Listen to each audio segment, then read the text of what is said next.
బోలెడంత ఎనర్జీ కావాలి, దృఢంగా ఉండాలి అనుకుంటే ఎగ్జాక్ట్‌లీ. సజెస్ట్ చేస్తారా ఎవరికైనా? ముఖ్యంగా ఇది ఎవరికి ఇవ్వచ్చు అంటే మనం ఎల్డర్స్ అంటే పెద్దవాళ్ళకి, అడల్ట్స్‌కి ఇవ్వచ్చనమాట. చిన్న పిల్లలకి, గర్భిణీ స్త్రీలకి, పాలిచ్చే తల్లులకు మాత్రం ఇది మంచిది కాదు. ఎందుకంటే హ్మ్. ఖనిజాలుంటాయి కదా!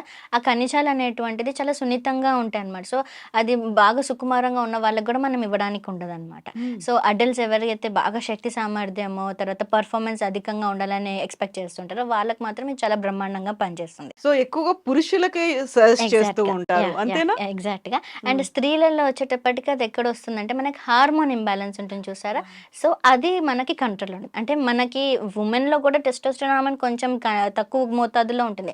బట్ మేల్స్‌లో ఎక్కువగా ఉంటుందనమాట. So, that is responsible for even sperm production అదంతా కూడా. ఆ హార్మోన్స్ అన్నీ కూడా సమతుల్యంగా ఉంచుతూ వాటి క్వాంటిటీ గానివ్వండి, క్వాలిటీ గానివ్వండి, మొబిలిటీ ఇవన్నీ కూడా మనకి ఇంక్రీజ్ చేస్తుంది శిలాజిత్ అనేటువంటిది.